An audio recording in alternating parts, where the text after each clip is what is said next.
you all for joining and for all the interest in this program. Please try to mute yourselves if you've just joined so that I don't get an echo. Okay, that sounds good. And I might try to stop this transcript. How do I do that? I might. Yep, stop transcript. Okay, again, thanks all and welcome. My name is Sonia Howlett. I work with the Water Quality Division in the Agency of Agriculture, Food and Markets.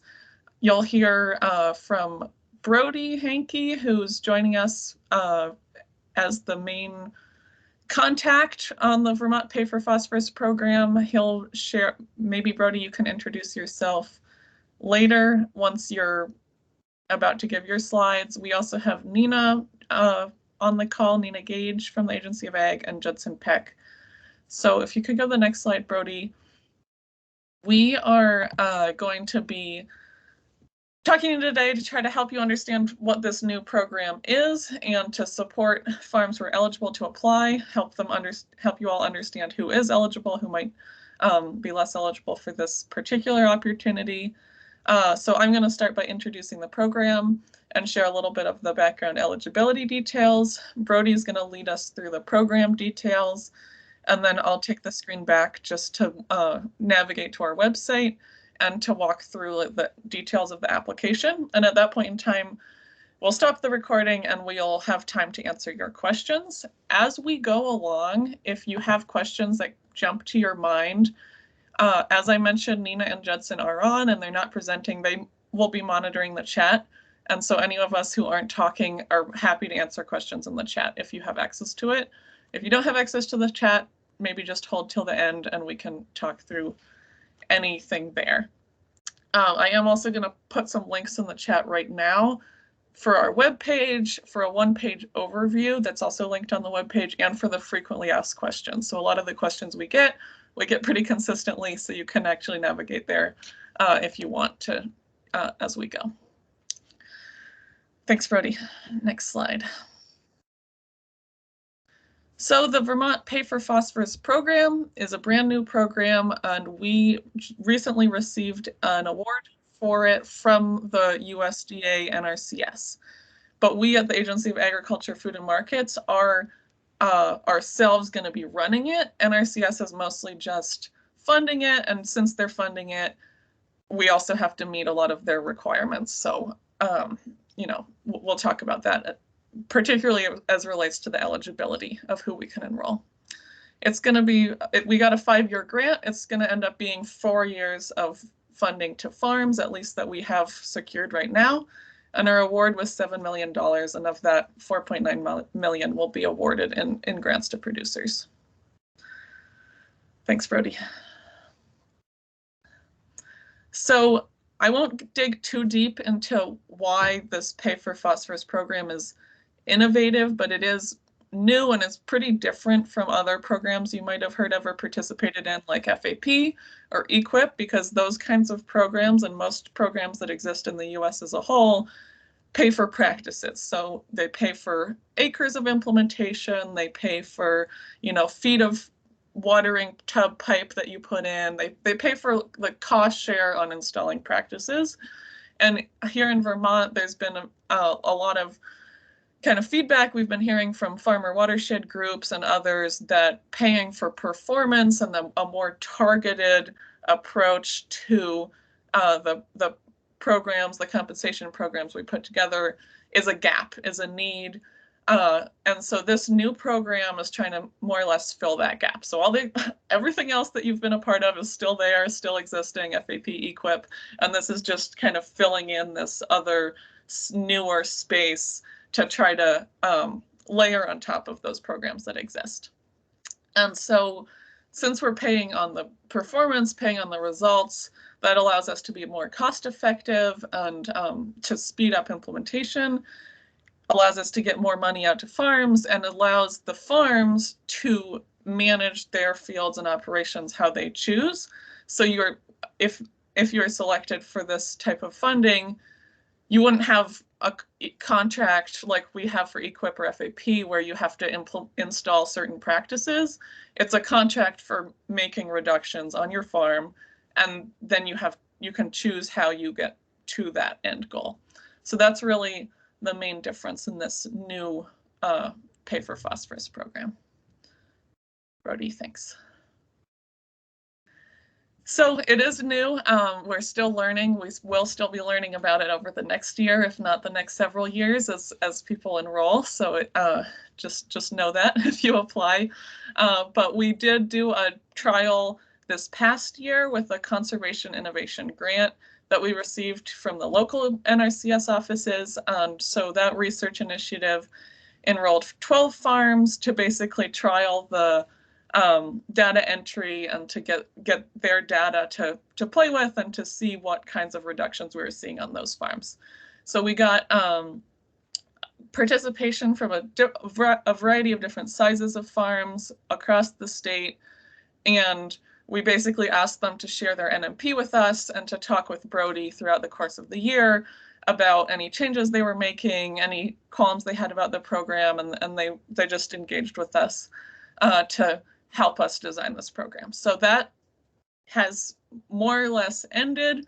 We have those results, and we used that as we made the decisions that we'll be talking about today in terms of how much we're paying, what kind of baselines we're setting, etc. So as time goes on, I'm sure things will continue to change as we're adaptive to what we see. But we really appreciate those 12 farms for working with us this past year. It was incredibly helpful.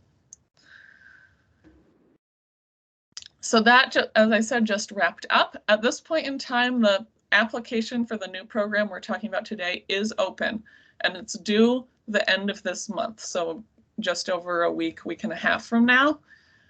It's a pretty straightforward application. We'll see it more later today. That application really is setting you up to, it's an application for the first phase of this program, and then there's another phase later in the year. So the application's pretty straightforward and just management information based.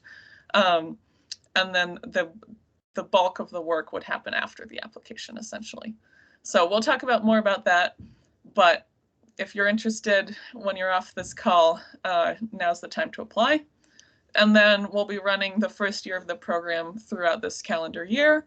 And it is an annual program. So whether or not you're enrolled this year, you can reapply or apply for the first time next year. And we'll be entering into contracts for 4 years. And no one's obliged to stay for the full 4 years, etc. So it's an annual program. Thanks, Brody. Just to talk a little bit about eligibility, you have to be farm, you have to be in Vermont. It is a statewide program, so it doesn't matter where in Vermont, although we might end up doing some ranking to support watersheds where we need to see the most reductions. And importantly, for right now, we can't model pasture in the program that we're using for this. So for year one, at least, we're only able to enroll farms with annual crop or hay fields. If you have pasture in addition to those, that's okay, you can apply. We just can't, for this year, enroll pasture. We are hoping to be able to make edits to the program we're using in the future and to try to get pasture in, because we know that's important, but we don't want to roll something out where we're not confident in the science behind the modeling we're doing. And we have another requirement that's probably one of the more important, which is an up-to-date nutrient management plan that meets the required ag practice standards for your farm size. So we'll talk more about that later as well as we go through the application, because that's a major component of the application. But that essentially means that you have recent soil and manure tests that have informed your NMP. The NMP is where we're pulling a lot of the information for this program from. So it's really important that that's in that central document, and you're also supposed to have it one anyway. And then there's the general state and federal requirements that you might have run into before if you enrolled in any of our programs. So you're in good standing with us. your farm and maps are registered with FSA. That's an NRCS requirement if you've ever had an NRCS contract. And similarly, they'll run your names through a database to make sure that you meet the HEL and wetlands compliance requirements.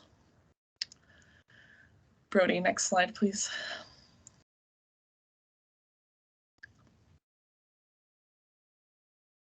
Oop.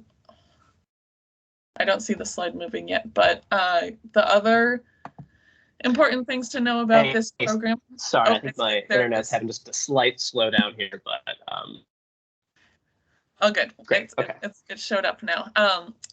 Other important things to recognize, I alluded to this before, but we are using a model. So we are taking the past practices that you're implementing, the nutrients that you're applying, et cetera, and running them through a model. Brody will talk a little more about that, but it was calibrated to Vermont. It uses an NRCS model in the background, but it's designed to be a little easier to implement, or a little easier to use, and it also uses UVM and other local science to inform the results that it gives. This program is also looking at whole farm management. So that means that, you have to enroll your whole farm in this program, whether owned or leased. Obviously, if you have some pasture, we can't put those in anyway. But all your annual crop or hay fields would be entered, and we are supporting farms to engage with the planning process themselves, and Brody will talk a little bit more about that. And we also have assistance available to any farm who enrolls from VACD and the Natural Resource Conservation Districts. And so use of that assistance is absolutely free and doesn't change anything else about your enrollment, but that there are people who you will have access to help you get your data into the modeling tool if you choose. Okay, Brody, do you want to tell us a little bit about yourself and then the different types of payment we have that we're working on now? Sure. I'm going to try to get my camera back on here. I'm having a little slight internet slowdown, probably with all the folks that are gathering here today, but hopefully my video sticks with us for a little bit here. So first of all, my name's Brody Hankey. I just recently joined the team here at the Agency of Agriculture to specifically work on this program. My colleagues from the conservation districts on today. Nice to see you all.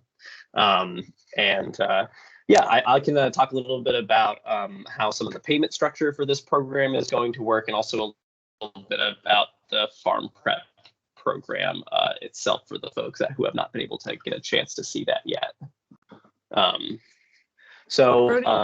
This program. You are breaking up a little bit, so I don't know if you can turn off incoming video or just turn off your video. I'm not sure. Okay. All right. I will just try to turn my video off. Sorry about that, everybody here. And please, Sonia, speak up again if I start cutting out at all or anything like that. But I'm just going to keep on moving forward. So there are two main different types of payments that farms could be eligible for if they enroll in this program. So farms that are enrolling in the program this January are currently applying for this initial data entry payment.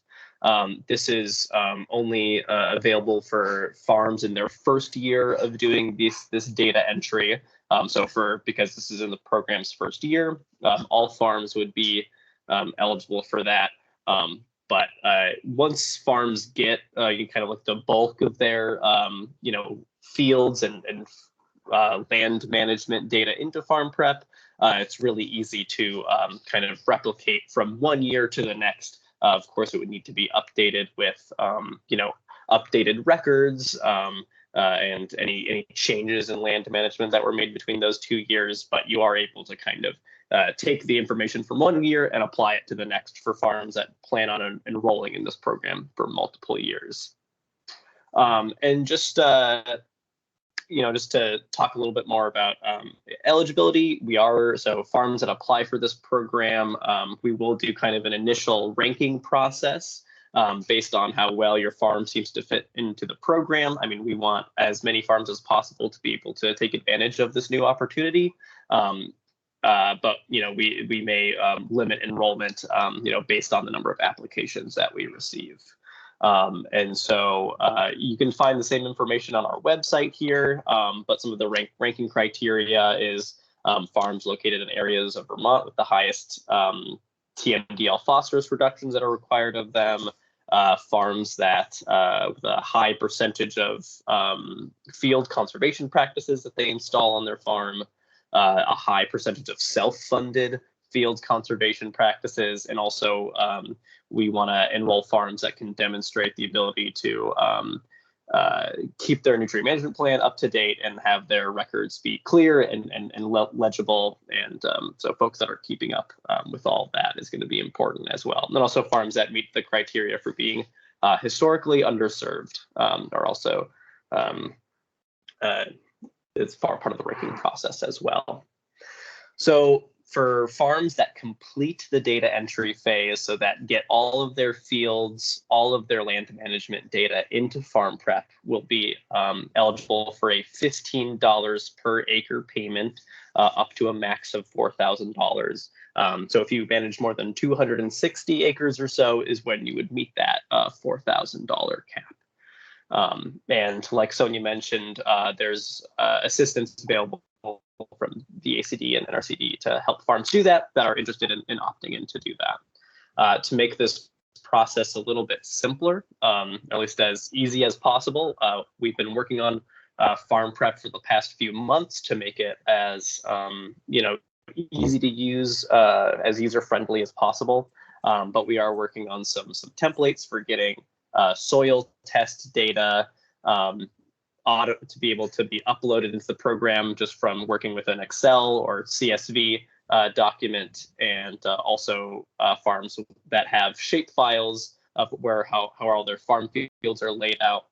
There's going to be an option to be able to upload those automatically as well without having to redraw all of them. But there is going to be a need for some of this data to be entered manually into Farm Prep, just because of the complexities involved with choosing crops and different types of manure and conservation practices. So before we start looking at the next type of payment, I just wanted to talk a little bit about the Farm Prep program. So this is at the very kind of like bottom of the screen here. This is a little screenshot of what the kind of the farm page on Farm Prep looks like. As you can see over to the right, there's kind of a web map interface. This is where you can see all the different fields that you've either entered or uploaded into Farm Prep, the name of that field, so you can get a good sense of, have I uploaded all these fields? Does the farm layout make sense? And then to the left, you can see some the titles of those fields, the acreage. And so Farm Prep in the background is going to have the ability to kind of automatically kind of assign some of these field attributes to fields that are entered into the program. And as Sonia mentioned before, Farm Prep is running a model in the background. This program focuses on modeled outcomes as opposed to measured, or just from the number of conservation practices that farmers are implementing. It's based on an APEX model, which is a model that the USDA had developed, but it's got Vermont soils and it's got Vermont weather is all incorporated into it. And so what Farm Prep is going to be able to do is to calculate annual phosphorus losses on individual farm fields. And then it will be able to calculate the net reductions that farms are able to achieve, which is what this program is going to focus on. And I'll talk about that a little bit more in a minute here. But in addition, just to being able to enter in your current management into the program. It's also a conservation planning tool. We wanted to build in some features to help farms that are interested in using this program to kind of meet some of their phosphorus reduction targets. So this tool will allow you to kind of predict the amount of phosphorus reductions from your fields you're currently making, but you can also set individual phosphorus reduction targets. And you can choose what kind of conservation practices you think that you're able to or possibly would implement on your farm, and are able to kind of work backwards from there and see, where you might be able to implement certain practices on your farm to meet that P reduction goal.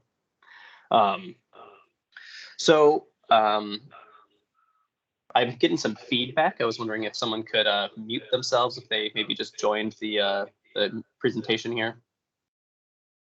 Great, thank you. So I just also wanted to share, these are really the most important parameters that we'll be entering into farm prep.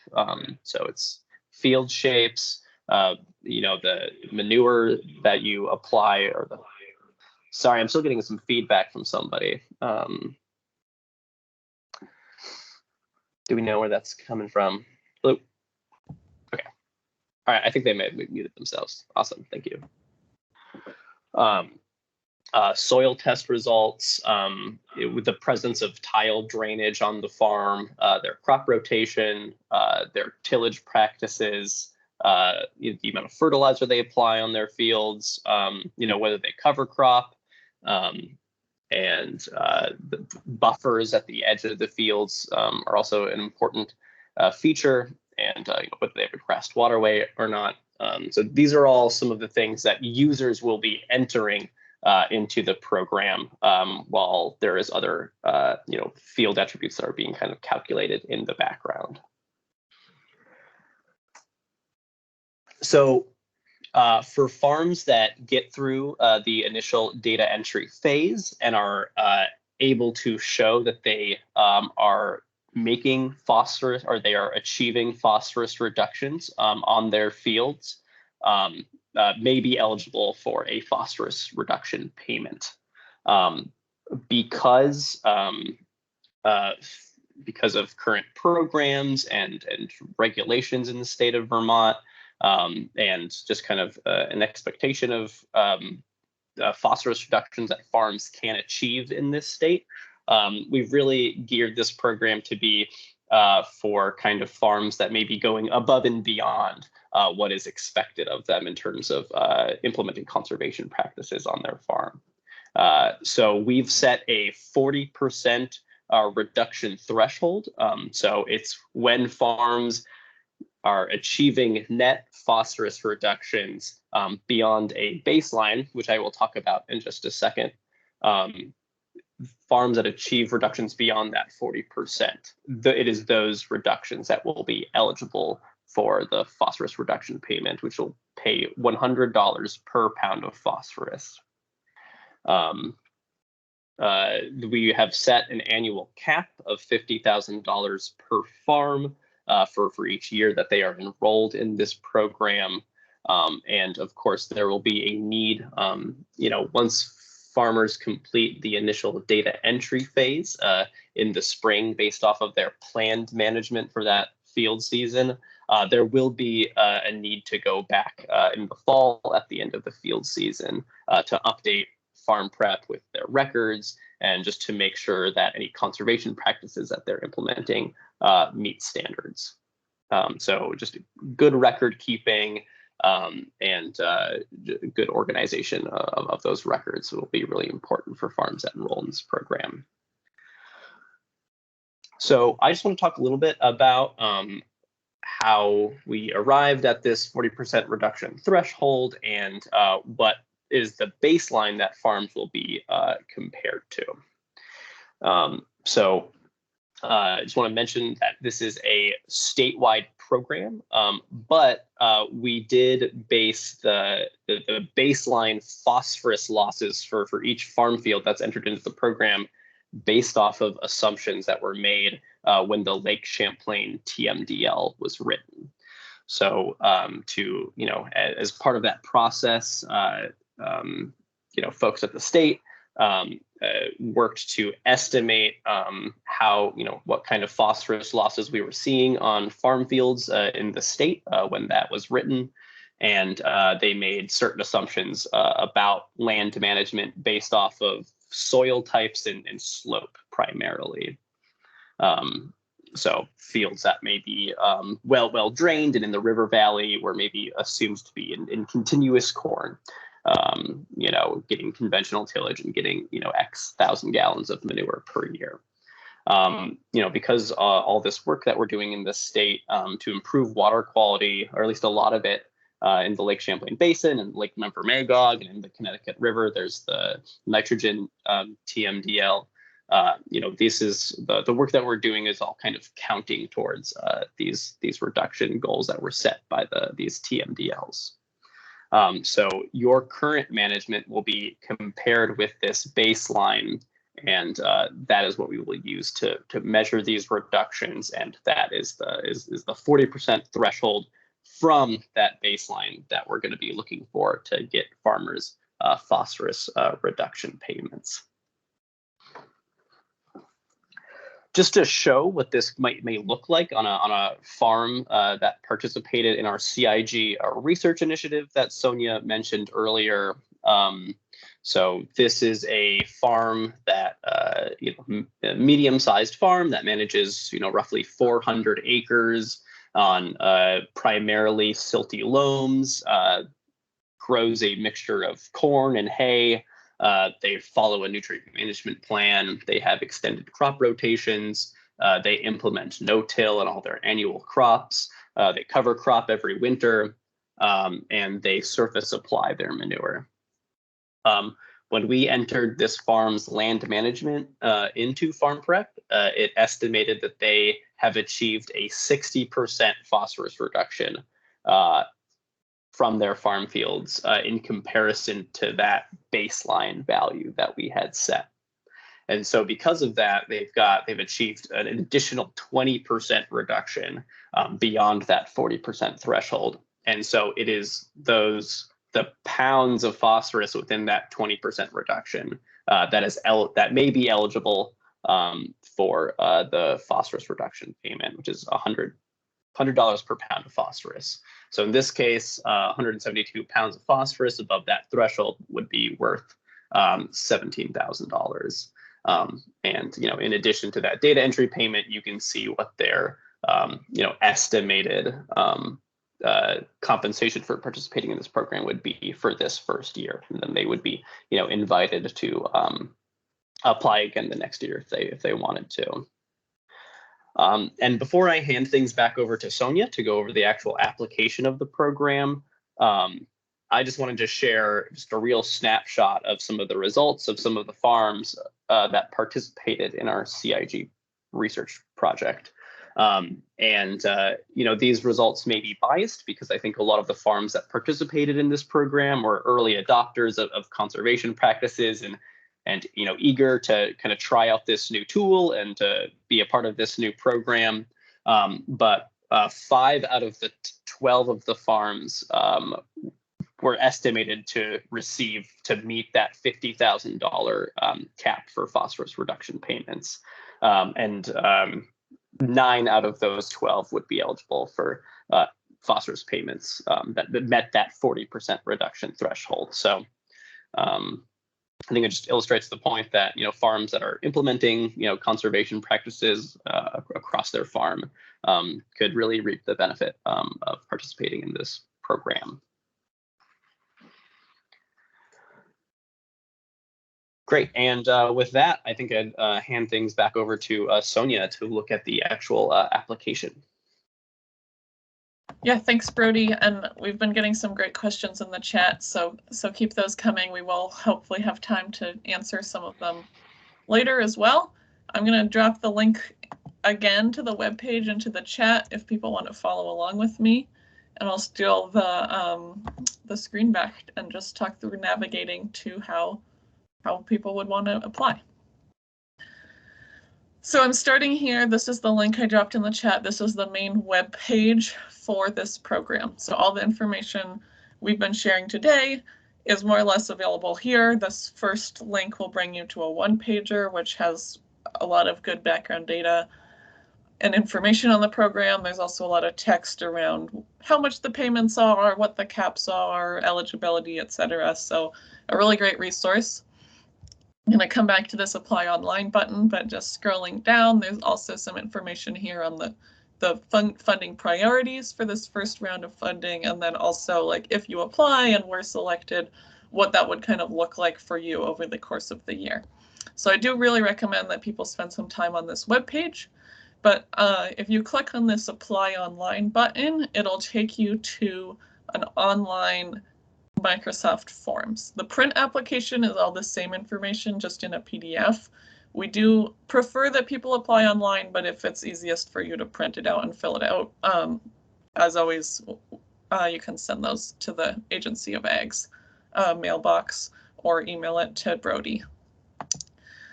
But if I click on that apply online, I'll come to a page that looks like this. I started filling it out earlier just so I wouldn't have to do it all in front of you.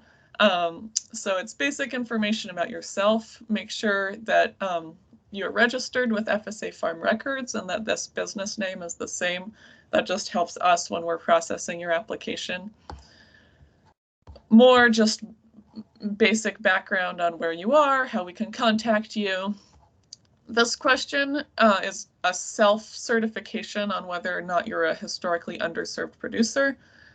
So if you want more information on what that looks like, there is a link there. You can visit NRCS's webpage. You know, beginning farmer ranchers is one example. If you've not operated a farm for more than 10 consecutive years, you might qualify as a beginning farmer or rancher. So there's a lot of good definitions on here if you think you might qualify as one of these.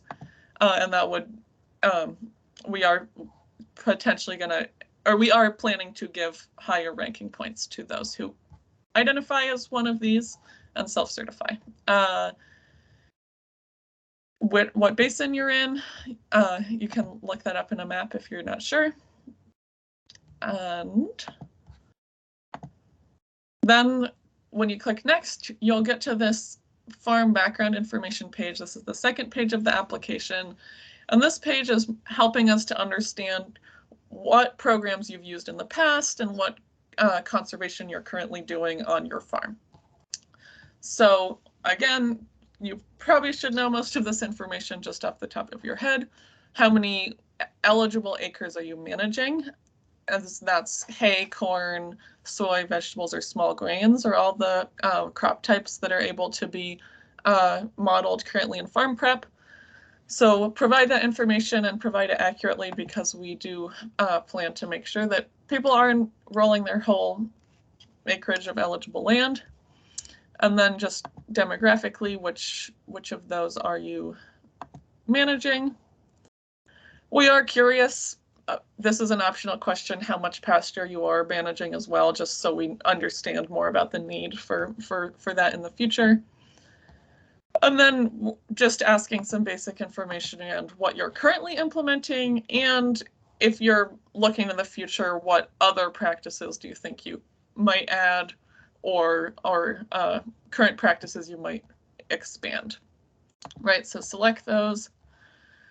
These questions are mostly just asking what payment programs are you currently supported by, and that means, like, you know, in 2022, you are likely to receive a payment from this program. So if you're in an EQIP contract, and only for fields, that's important. So if you're in an EQIP contract and you're likely to receive funds for cover cropping, you know, click that box. And then if you have been supported in the past, that's really just, we're interested in understanding where people, how people got to the level of conservation they're at now. And then these questions at the end are helping us to understand eligibility. So there's an answer to this in the FAQs, but I'll paraphrase it. People ask often, I'm doing some cover cropping through EQIP. Am I eligible for this program because I don't want to double dip? And the answer is, if you're doing practices, at least one practice on each field that's additional, that no other payment program is paying for. So if you're cover cropping, let's say, but you're also following a nutrient management plan and maybe reducing the fertilizer or extending the rotation, then you are still eligible for this program, because we are looking at stacking of your practices in a way that EQIP is not. So we are already have that 40% threshold that you're not getting paid for that first 40%. And so we're assuming that the existing practices that you're putting on and being paid for by other programs are getting you up to that minimum level of stewardship to be enrolled in this program. So we're asking you to just attest down here that that's true for you, that at least one conservation practice is happening on each of your fields that no one else is funding.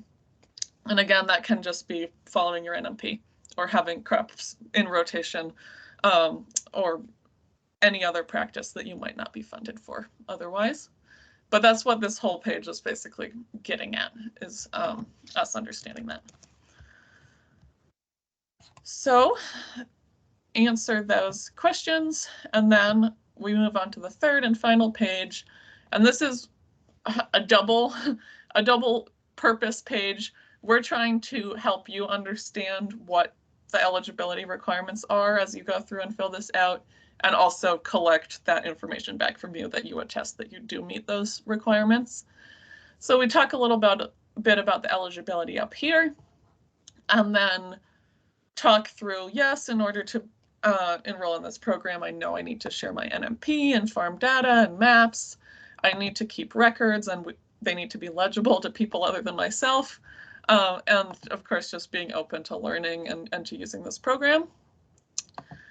And then based on your farm size, you might have different NMP requirements in the RAPs, but we just go through and ask you to attest that you meet each of these requirements. So yes, having farm records is a requirement. If you don't have them now, you should go get that settled with FSA.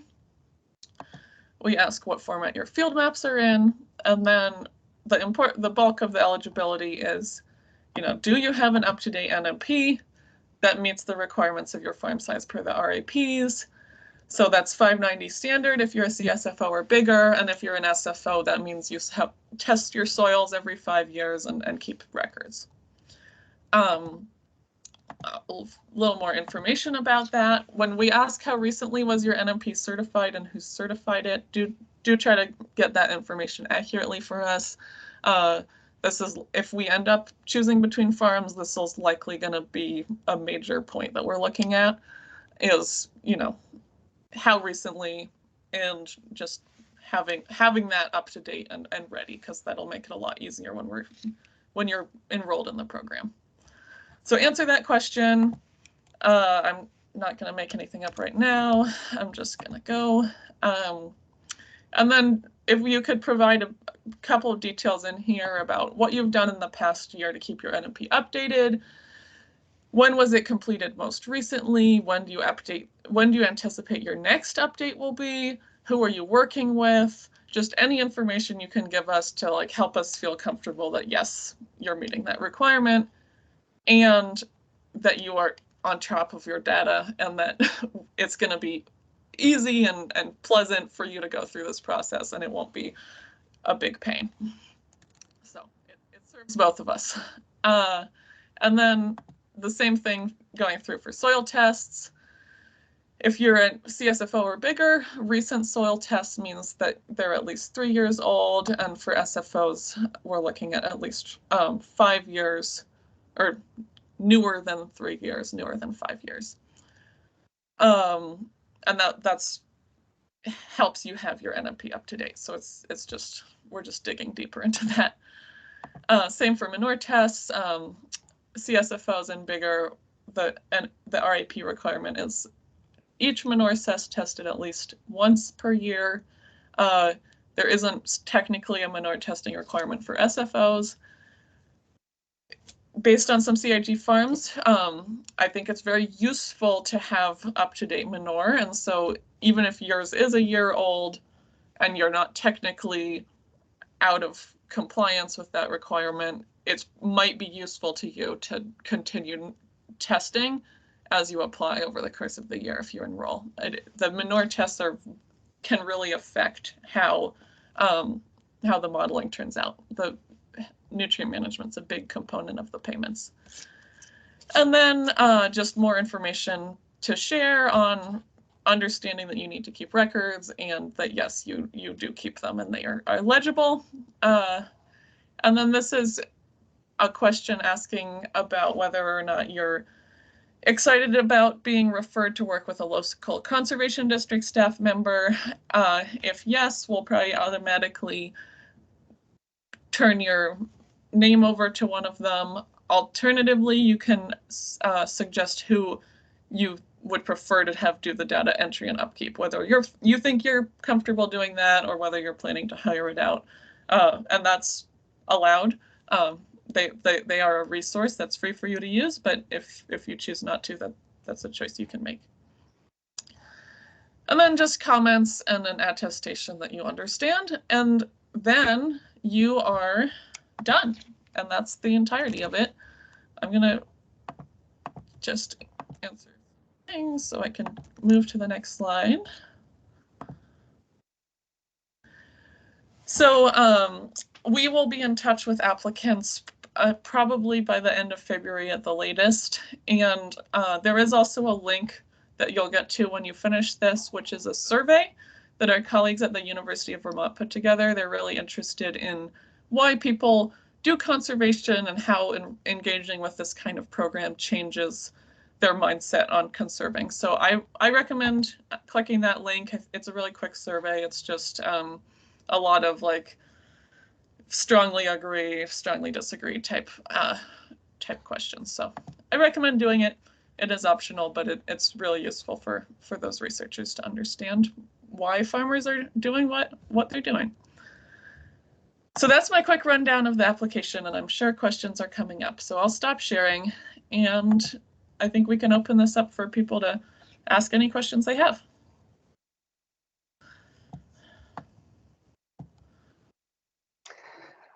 Yeah, thank you, Judson and Nina, for being so diligent with all the questions that have been coming up in chat. Very much appreciated.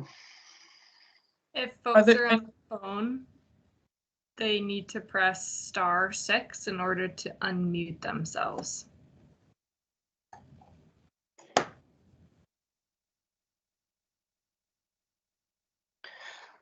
Great, thank you, Nina. Nina or Judson, is there anything from the chat you want to pull out for those who are on the phone? Just an answer you provided that you think is important for people to understand?